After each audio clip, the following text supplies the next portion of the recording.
volnál Mózes, mi volna a legfontosabb ige, amit ráírnál az egyetlen táblára? Én azt írnám rá valószínűleg, hogy légy az, aki vagy, a magad isteni természete szerint. Ha te lennél Buddha, mit írnál, vagy mondanál? A világ lángban áll, szerzetesek. Ezt 8-szor kéne elmondanom, mert Buddha is 8-szor mondja el. Ez a láng, ami vágyaink, ami téves vágyaink lángja. Ha te volnál Konfúcse, akkor mit mondanál? De inkább Lao-Tse-t mond. Járd a taót, vagyis a teremtő erők, a benned is lakozó teremtő erők által kijelölt utat. És ha te volnál saját magad, akkor mi volna az egyetlen mondat? Ezt a görögöktől veszem, tudd, hogy ember vagy. Tudd, hogy tévedhetsz, és légy éber. Mondhat cserkész köszöntése, mondhat légy résen. Szóval vigyázz nagyon, önmagadnak se higgy el mindent feltételénkül, és próbáld megőrizni az ifjúságnak azt a maradék kis morzsáját benned, hogy még tudsz változni.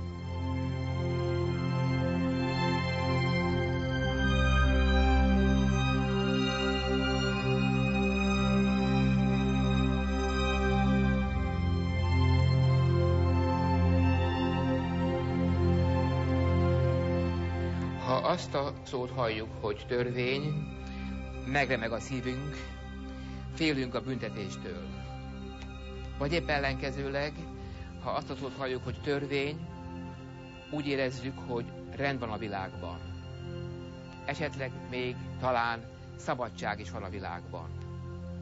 Hadd idézem itt József Attila örökérvényű sorait, ahol a szabadság a rend, mindig érzem a végtelent. Ebben a műsorban a 10 parancsolatról beszélgetünk. 2 kérdésre keresünk választ. Egyfelől, hogy érvényesek-e ma még ezek a parancsolatok. Másfelől, hogyha érvényesek, akkor mit jelentenek ma nekünk, a mai világban élő embereknek. 25 kitűnő szakértővel beszélgettem el, voltak közöttünk teológusok, vallástörténészek, antropológusok, filozófusok, pszichológusok és mások. Az ő gondolataikat próbáltam én tovább gondolni.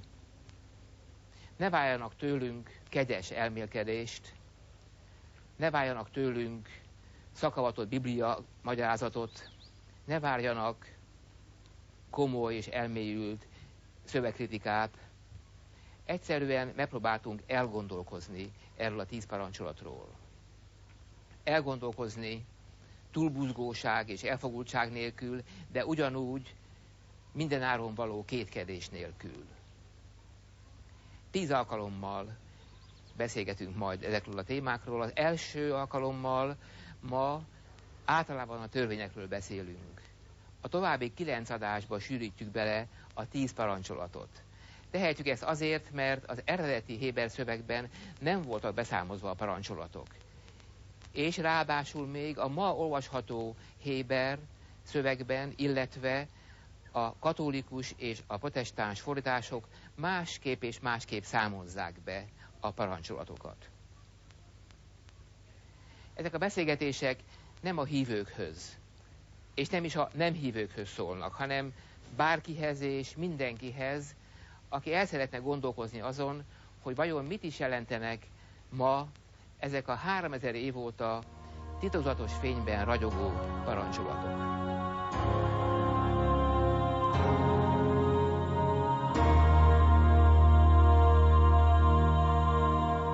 Abszolút és örök érték a szabadság. A szabadság, ami lényegében a különböző téridőkorlátoktól való megszabadulás egyfelől, másfelől pedig a választás lehetősége, és a jónak a választási lehetősége. Mindenki figyeljen a szabadságra, és legyen mindenki Houdini, a szabaduló művész, akit ugye megkötöztek, és bilincsbe vertek, és fél óra alatt kijött belőle. Most az embernek is ilyennek kéne lennie végül is, nem tudni, hogy ki kötözte be igazándiból. Van, aki azt mondja, hogy Isten, van, aki azt mondja, hogy természettörvény, van, aki azt mondja, hogy az evolúciós ilyen meg olyan zavar. De a lényeg az, hogy tulajdonképpen az emberi kultúra, az emberi civilizáció minden arról szól, hogy a téridő korlátokat hogy lehet legyőzni. Azt a börtönt, amit az ember magával hoz, azt valamilyen módon próbálja megoldani, megszabadítani az embert ezektől. És a végén Istenné akar válni természetesen. Istenné akar válni, ami azt jelenti, hogy végtelenné válik, tehát nincsen már választási lehetősége, mert egy örök boldogságban, szinte mozdulatlan boldogságban él a világban.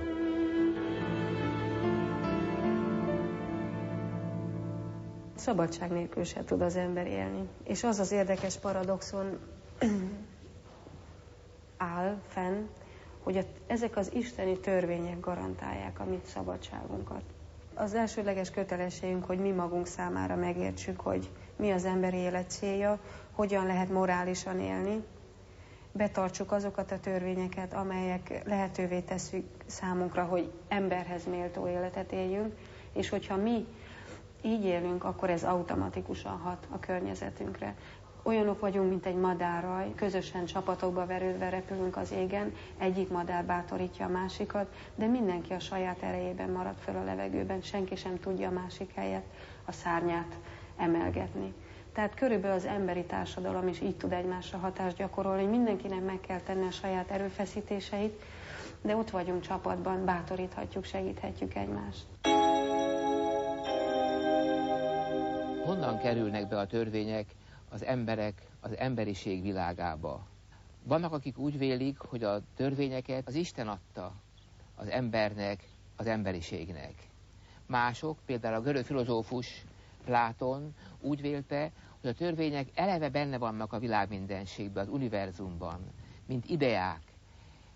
Sőt, ő azt állítja, hogy igazán éppen csak ezek a végső eszmék, végső ideák, végső törvények léteznek, minden más csak az árnyképe ezeknek a törvényeknek, ideáknak. Vannak, akik úgy vélik, hogy a természetben van eleve már adva a törvények rendszere. Törvények, amelyek szerint mozognak az atomok, amelyek szerint nőnek, mozognak a fák, az állatok, élnek, mozognak, gondolkoznak az emberek. Vannak, akik odáig mennek, hogy azt mondják, hogy a 10 parancsolat olyan szigorú törvény, mint például a gravitáció. Nem is lehet ellenállni neki. Aki nem akar engedelmeskedni nekik, akarva akaratlan, még az is a törvények szelleme szerint él ebben a világban. Megint mások úgy vélik, hogy a törvényeket őseinktől kapjuk. Nem tudjuk, hogy annak idején hogyan alakultak ki, hogyan bontakoztak ki a törvények, de azóta az egyik nemzedék adja át a másik nemzedéknek azokat a szabályokat, normákat, amelyek szerint élünk. Vannak, akik úgy vélik, hogy a törvényeket a közösség hozza létre. Egy emberi közösség megállapodik arról, akár írott vagy íratlan szerződés köt, hogy milyen normák, szabályok, törvények szerint fog együtt élni.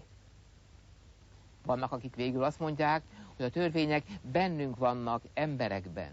Belénk van kódolva a törvényrendszer. Akár genetikailag, már a géneinkben benne van az erkölcsi magatartás lehetősége, az erkölcsi magatartásra való ösztönzésnek a parancsa. Mások egészen másképpen képzelik ezt el, úgy vélik, hogy a lelkünkben, a tudatunkban élnek az örök erkölcsi törvények, úgy ragyognak a tudatunkban ezek, mint a csillagoknak a képe. Erről a híres német filozófus Kant ír.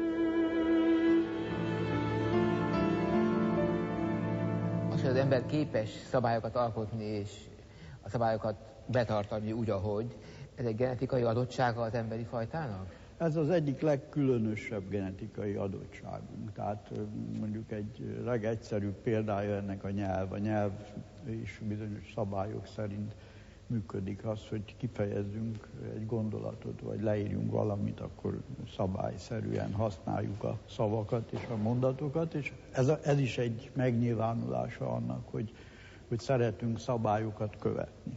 De ha megnézzük... Szeretünk? Igen. De szeretsz például szabályokat követni? Csomó ember utálja, hogy sok szabály van.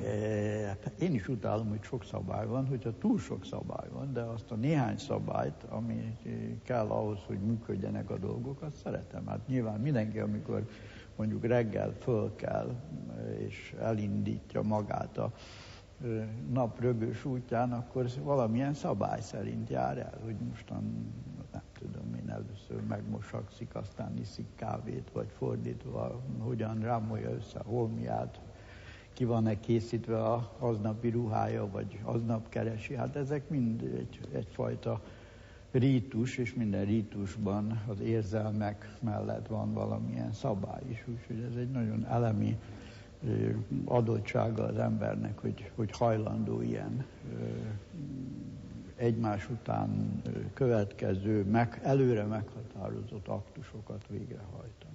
És miért csak az emberre mondod ezt? Az állatoknak is vannak szabályaik. Az állat elméjében a szabálya az nem fogalmazódik meg, az nem különül el a cselekvéstől. És az állat semmi más nem tesz, mint reagál azokra az ingerekre, amelyek érik. Amikor egy szabályt követünk, akkor az inger az a fejünkben van, a szabály formájában. Én a természetjog híve vagyok, vagy elhiszem Kantnak, hogy a csillagos ég fölöttem, az erkölcsi törvény bennem, kettő van, mi csodálatra kész. Hogy én úgy gondolom, hogy a 10 parancsolat nagysága az pontosan abban áll, nem abban, hogy jól kitalálták, hanem abban áll, hogy leolvasott valamit. Valamit leolvasott és kimondott, ami természeti törvényszerű, még akkor is, ha a természet minket sokszor az ellenkező magatartásra sarkal. Ez a zseniális benne. Most én azt gondolom, hogy egy szülő, ha többé-kevésbé normálisan próbál élni, belső indítékból kvázi 10 parancsolati szabályokat követ, vagyis nem öl, ha lehet nem lop, viszonylag keveset hazudik. Persze, aztán valahogy mégis valami baj történik, mégis félrelépünk, mégse egészen az igazat.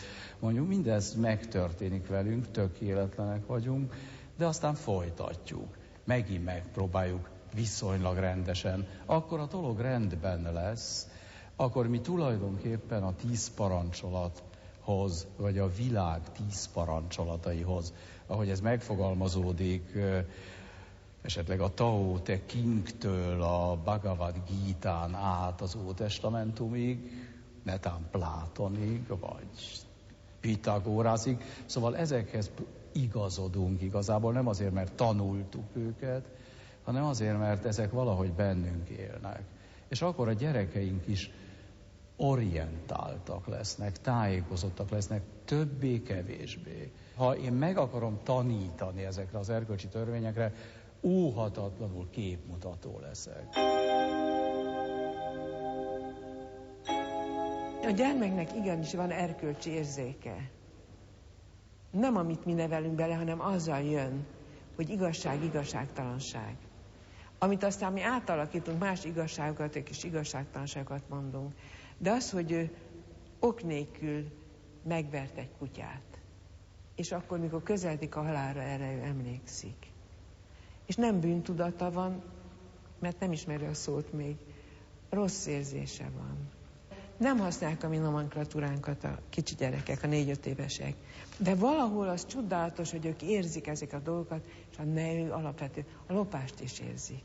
Elvettem a játékát, és ő sírt. A halál közelébe föltámad a felelősségérzet, hogy mit tettem, mit csináltam. A bocsánatkérés, megbocsátás. Azért mondja el, hogy maga feloldozza? Nem.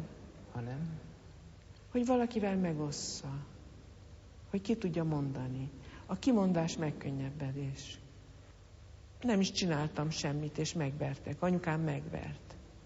Szóval a keserűséget is elmondja. Azt mondjuk a pszichológiai nyelven, hogy életmérleget csinálunk, és áttekintést. És azt hiszem, hogy ezek az ősi igények. Egyáltalában miért van szükség törvényekre? Miért korlátozom a szabadságomat törvényekkel? Vagy lehet, hogy éppen ellenkező történik. A törvények nyitják meg nekem a szabadságot. Hogy értendő ez? Mondok egy példát. Például a sakkjáték. A sakkjáték úgy kezdődik, hogy elfogadok néhány szigorú törvényt, amit nem lehet megszegni, ha nem akarok kiesni a játékból. De ez a néhány szabály ugyanakkor megnyitja nekem a szabadságot. Gondolják azt meg, hogyha egy kis gyerek, mondjuk egy 4-5 éves gyerek egy sakktábla elé ül, egy darabig tologatja a bábokat össze-vissza, majd megunja és lesepli a bábukat. Ha valaki megtanulja ezt az 5-6-7 szabályt, akkor élete végéig végtelen variációkban játszhatja végig a sakkjátékot, és a végtelen variációk szabadsága nyílik meg előtte, éppen azért, mert elfogadta a szabályokat. Tehát a szabályok, a törvények elfogadása valóban a szabadság forrása is lehet. Egy másik ok, ami a törvényeknek a fontosságát indokolhatja, az, hogy valaki rendre vágyik, mert nem bírja elviselni a rendetlenséget, és a törvények ezt a rendet garantálják a számára. Lehet, hogy az a törvény forrása, hogy élni akarok, de nem egyedül, hanem másokkal. És a másokkal csak úgy élhetek együtt, ha elfogadunk közösen szabályokat, törvényeket. És ezeket betartjuk, nem sértjük meg mások érdekeit. A törvényre lehet szükségem azért is, mert szorongok ebben a világban. Félek a bizonytalanságtól, és ebben belekapaszkodni valami biztosba, és a törvények a maguk örökké valóságával esetleg biztonságot nyújthatnak nekem ebben a világban.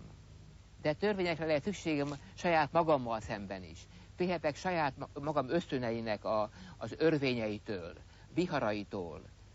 Ha nincsen törvény, ami megvédjen engem, akkor attól félhetek, hogy ösztöneim elsodornak, akár el is pusztítanak. Tehát számos oka lehet annak, hogy egy ember, egy közösség törvényeket hoz a maga számára, vagy elfogad isteni törvényeket.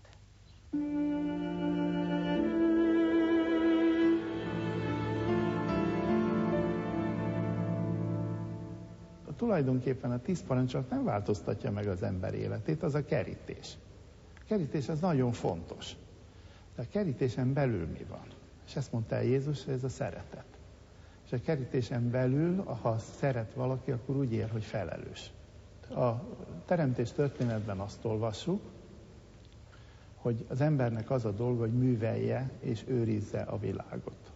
Az ember olyan szituációval került éppen a tudása révén, hogy ma megnyom egy gombot, és akkor eljön az új jégkorszak, ha így tetszik. Mert ugye így ekkora hatalom birtokába jutottunk, hanem a baj ott kezdődik, hogy az ember ezzel párhuzamosan, tehát a tudásával párhuzamosan erkölcseiben nem nőtt. Miért nem? Ma nincs kis erkölcs, meg nagy erkölcs, félig erkölcsös ember nincsen, vagy mert csak erkölcsös, meg erkölcstelen van, akkor hol lehet nőni erkölcsökben? Az erkölcsökben nőni az azt jelenti, hogy felelősséget hordozni. Az az ember, aki nem akar felelősséget hordozni a másikért, a kis környezetében. Az az ember lesz a világ tönkretevője. Ha ilyen fontos a felelősség, akkor miért nincs benne a 10 parancsolatban, hogy légy felelős? Azért nincsen benne a 10 parancsolatban ez, hogy légy felelős, mert az egész erről szól. Én nagyon szeretek kimenni a kerítések által körülkerített területekről. Olyan ember nincsen, aki tökéletesen megtartja a 10 parancsolatot. De az embert a 10 parancsolat tartja meg. Van ez a radikális rossz az emberben, és ezért kimegy a kerítésen kívül, de a kerítésen belül van otthon. És minden ember hazavágyik. És hol szabad? Én azt hiszem igazán a kerítésen belül. A 10 parancsolat mi életünket teszi nemesebbé, erkölcsösebbé, tisztábbá. Ha nagyon durván akarunk fogalmazni, Istennek teljesen mindegy, hogy az ember jó vagy rossz. Hogy az ember tisztán él vagy nem. Nekünk nem mindegy, hogy élünk. És mivel Isten pontosan tudja, hogy nekünk nem mindegy az, hogy élünk, a 10 parancsolattal és az összes ebből következő és ezen kívüli törvénnyel Nekünk segít az, hogy megmondja, hogy hogyan éljünk, ahhoz, hogy tisztán éljünk. Azt olvasjuk a mózesi könyvekben, hogy elé tettem a mai napon a jót és a rosszat, az életet és a halált, és te válaszd a jót, hogy élj. Ez egy ajánlás. Na, ugyanakkor ez egy parancs is, hiszen az ember alapvetően élni akar. Ha élni akarsz, akkor válaszd a jót. Megmondtam neked.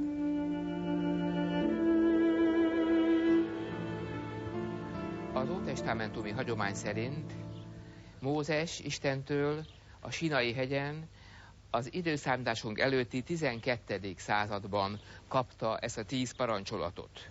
Mindenkor megpróbálta a maga problémáit megoldani e törvények segítségével, e törvények fényében. E folyamat során a törvények hol beszűkültek, mármint a jelentésük hol beszűkült, hol szigorúbbá váltak, hol kitágultak, hol tágabban, lazábban értelmezték a különböző korok e törvényeket. Ezt a kettőséget, a törvénynek ezt a szigorát és szabadságát, mintha bemutatná nekünk ennek a gyönyörű románkori templomnak a homlokzata. Fölül a kettős ablak, minthogyha Mózes 2 kőtáblája volna. Lejjebb a falat szigorú keret, egy nézetes keret zárja be, minthogyha a törvény szigorát sugározná ez az zártság. Lejjebb a barokk ívnek a lendülete, mintha a szabadságot sugározná számunkra. És mindezt, mintha beragyogná a szépségnek, az örökké valóságnak a fénye.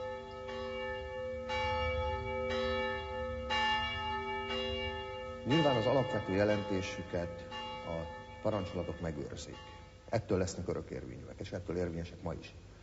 De minden új kor ad hozzá egy újabb árnyalatot. A jelentés tartalmát egy kicsit kibővíti. Kinek van joga újra értelmezni a parancsolatokat? Szerintem mindenkinek. Egyetlen apró megkötés van. Nem lehet a 10 igébe belekötni. Nem lehet megváltoztatni az értelmezésüket. Kibővíteni, tágítani lehet, szűkíteni nem.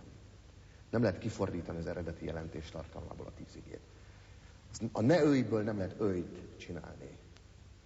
De hogy a ne ölj-be beleértik a fizikális gyilkosságot, vagy valakinek az egzisztenciális tönkretételét, vagy a szellemi tönkretételét, azt lehet. Van egy olyan fogalom, amelyet úgy neveznek, hogy gömissut hahalaha. A vallástörvény rugalmas volta. És a vallástörvény rugalmas volta, keresi a technikai megoldásokat, hogy az embernek az úgy világban való elhelyezkedése által ne legyen kárára, hogy megtartja a vallástörvény. Például a szombati főzés, az is egy tilalom, de ha bekapcsolsz egy platnit, amelyet még szombat előtt kapcsoltál bele, és arra ráhelyezed az ételt, úgy azután automatikusan kikapcsol, mert te egy gyomorbeteg ember, és nem bírod a hideg ételt, megoldható melegítési eljárás nélkül a meleg étel szombaton is. Tehát a technika is tud segítségedre lenni. Na most ember válogatja, hogy akarja-e vagy sem. Mi igyekszünk emberi módon pokol és túlvilág és mi fenyegetése nélkül rábeszélni arra, hogy ez egy kialakult zsidó életforma, amit a modern ember is meg tud őrizni, őrizd meg, megőrzöd, ha nem őrzöd meg, lelkiismeretedben mi azt mondjuk, hogy te vagy a felelős.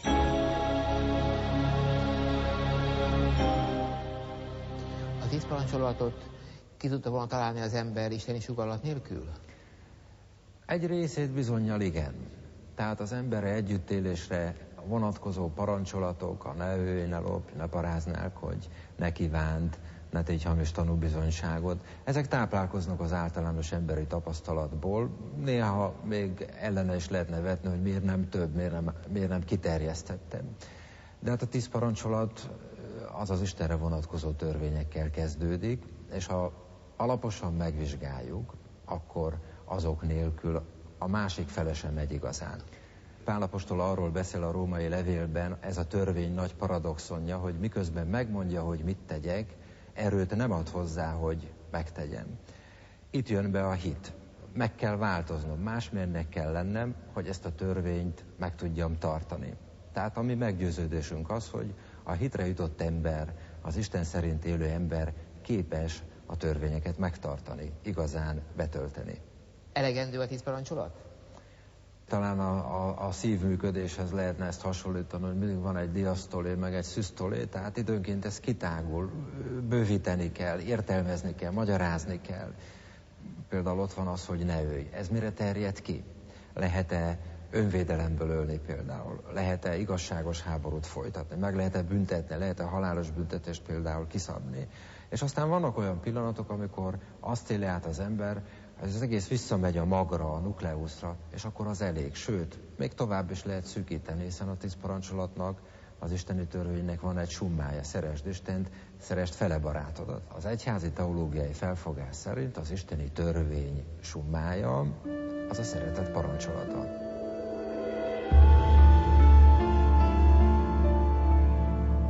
A 10 parancsolat a maga egységében egy elegendő alap, egy erkölcsi rend fölépítéséhez egy társadalomban. Bizonyára nem kellenek más parancsolatok, de bizonyára kellenek törvények. Ugye, hát 3000 év óta mindig másfajta társadalmi együttlét jellemez bennünket, és a konkrét törvények jönnek létre, ilyen törvények, amolyan törvények. Ez egészen más kérdés, világos, hogy a 10 parancsolat, mint 10 parancsolat nem helyettesít egy parlamenti törvényhozást. Alapelv több nem kell, alapprincípium nem kell. Mint alap erkölcsi principiumok összessége elegendő.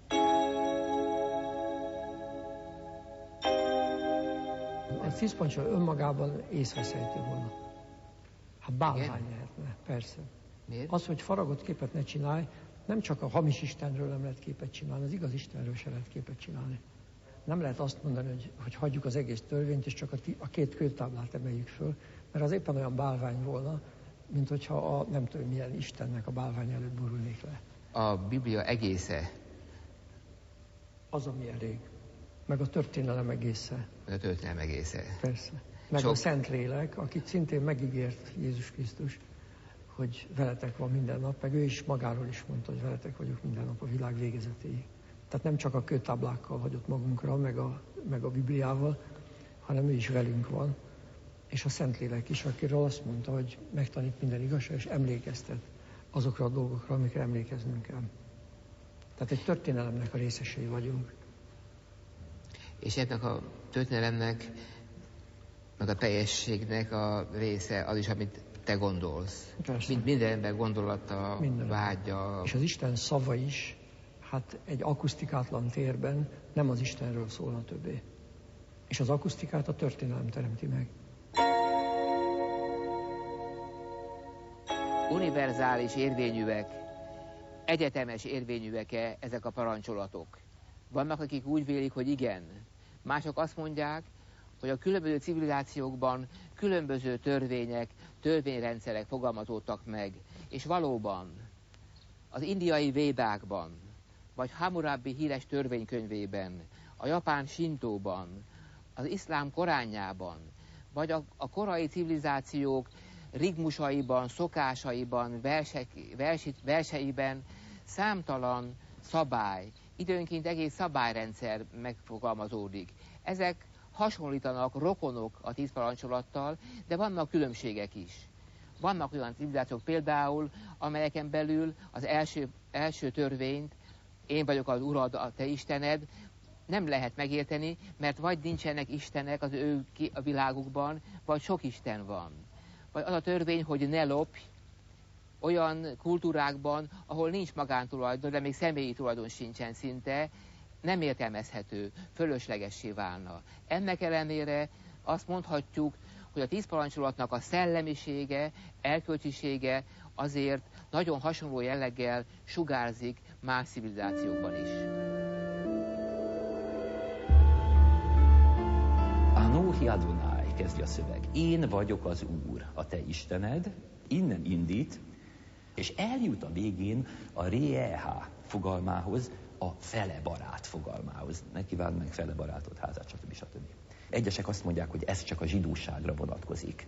Tehát azokra, akik zsidók, ezen törzsön belüliekre vonatkozik ez. De ez nem így van, aki ismeri, és ez meggyőződésem, ismeri a Héber Bibliát, tudja, hogy más helyen egyértelmű, amikor az egyiptomiakkal kapcsolatosan hangzik el ugyanez a fele barát, akkor itt valójában az embertársról van szó.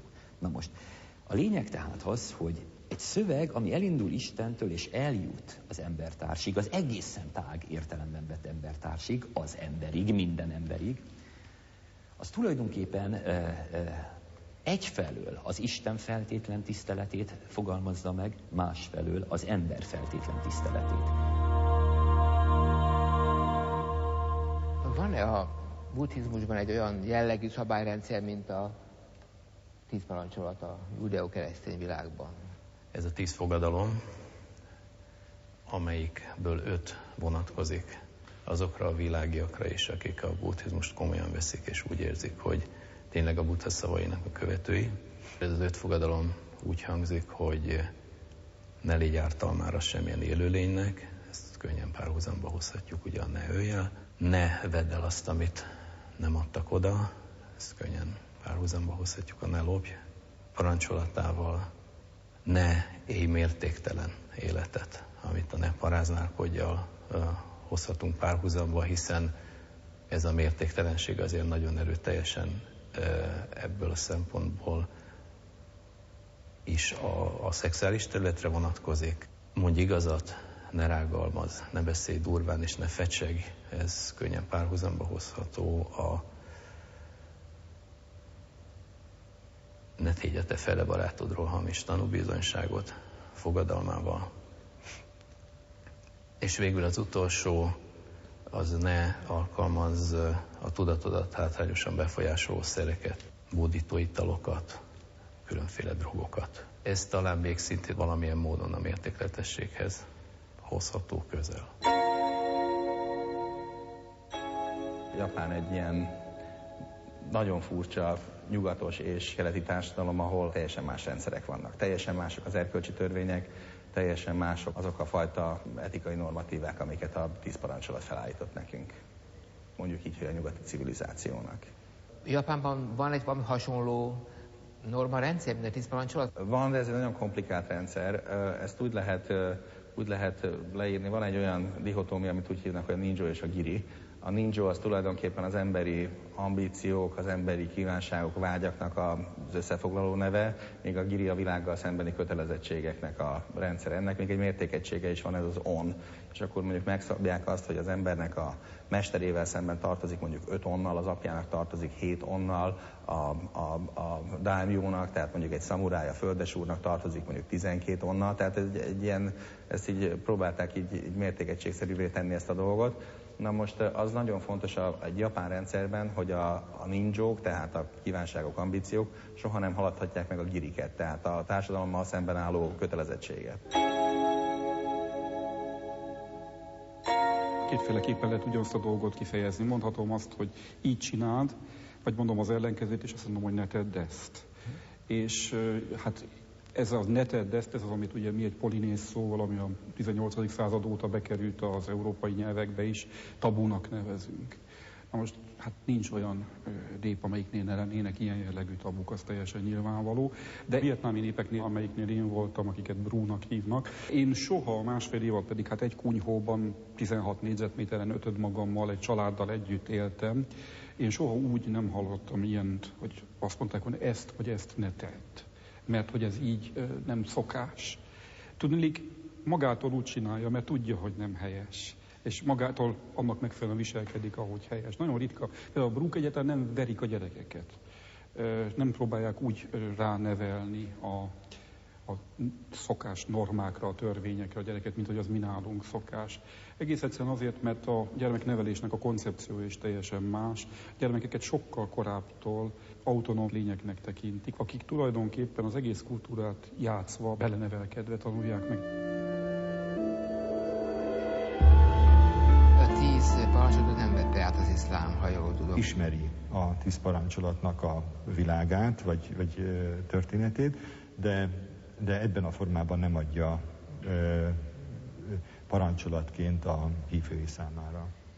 5 főtételt szoktak megfogalmazni ezzel kapcsolatban, hogy egy muszlim hívő milyen törvények szerint tekinthető muszlimnak, illetve élő embernek. Most ez azonos nyilván. Az Isten egységének a megvallása és a proféta elismerése, ami ehhez kapcsolódik. A második ilyen fő oszlop, ami betartani kell, az a napi 5-ször imádkozás, a böjtöknek a betartása, alamizsna fizetés és a zarándoklaton való részvétel, amit legalább életében egyszer egy hívőnek meg kell tennie. Ezek azok a legáltalánosabb szabályok, amik szabályozzák egy muszlimnak az életét, és a nyilvánosság előtt egy ilyen közösségi ellenőrzésben muszlimként azonosítják. Megvédenek-e minket a törvények? Megvédenek-e a bennünk lévő indulatokkal, szenvedélyekkel, félelmekkel szemben? Megvédenek-e a világban lévő romboló erőkkel szemben? Vannak, akik őszinte szívből és hittel vallják, hogy igenis megvédenek, ha betartjuk őket. Mások azt teszik ehhez hozzá, hogy a törvények önmagukban erőtlenek, csak a hit által megerősítve képesek megvédeni minket mindezzel szemben. Megint mások úgy vélik, hogy az emberi értelem és akarat önmagában képes a törvények felismerésére és betartására. Vannak, akik elvetik a 10 parancsolatot. Úgy vélik, hogy a zsidóság és a kereszténység erkölcse, etikája 2000 éven át mérgezte a nyugati világban élő embereket.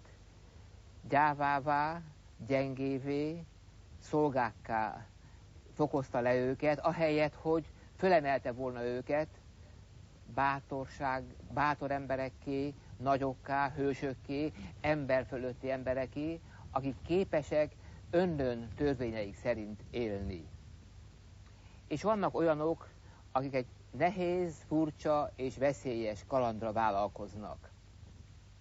Elengedik a törvények az egyetlen törvényrendszer fogózkodóit, mert úgy vélik, hogy a törvények önmagukban nem oldhatják meg az emberi sorsnak a problémáit.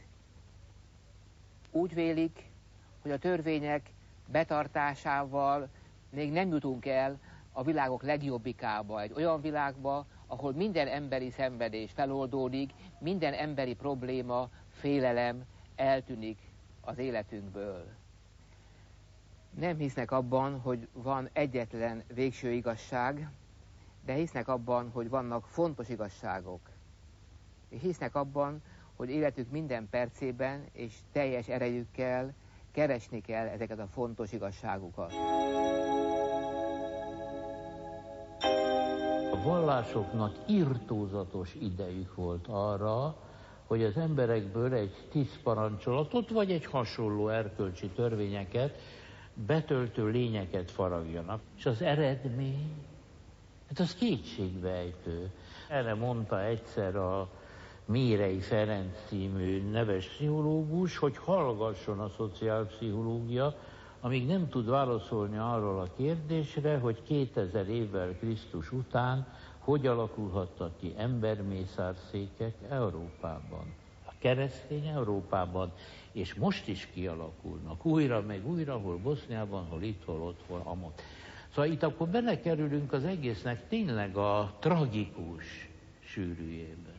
Én azt gondolom, hogy az európai kultúra, ha mondjuk csak a teremtés aktusát nézem, hogy Isten mindig elválasztja a sötétséget a világosságtól, a szárazat a víztől, a jót a rossztól, tehát úgy tűnik, hogy mindig tiszta kategóriák megteremtésére és létrehozásra törekszik, és azt gondolom, hogy ez maradt az európai gondolkodás hagyománya. Ebben van egy követelés az európai ember számára, hogy legyél egyértelmű, hogy törd magad egyértelművé, és ami nem fér bele ebbe az egyértelműségé, tüntesd el valahogy magadból. Tehát, ha most nekem megkérdezik, hogy én, mit tudom én, világnézetileg vagy vallásilag ki vagyok, akkor elvárják, hogy azt mondjam, hogy vagy azt, hogy katolikus vagyok, vagy azt, hogy protestáns, vagy buddhista, vagy ateista, vagy hitetlen, vagy. De ha én azt mondom, hogy én egy zsidóba oltott keresztény vagyok, sok buddhista, hogy mondjam, beütéssel és gondolattal, akkor szélhámosnak tartanak. Szakmailag mi vagyok? Analitikus? Vagy behaviorista? Vagy stb. És azt mondom, hogy én egy analitikus vonalról indultam, sok behaviorista és szociálpszichológiai gondolatot felvettem, fiziológiából is, akkor megint az van, hogy szélhámos. Ettől nehéz az európai kultúrában élni, mert nekem muszáj magam egyértelművé törni, és ami nem fér ebbe bele, azt el kell folytanom. És akkor itt lesz a válasz arra, hogy miért a neurózis, a népbetegség ebben a nagy kollektív elfolytásban. Na most én azt hiszem, hogy keleten ez nem így van. Tehát amit időt én keleten, távol-keleten, főleg Indiában töltöttem, én arról győződtem meg, hogy elviselik az ambivalenciákat, a polivalenciákat is.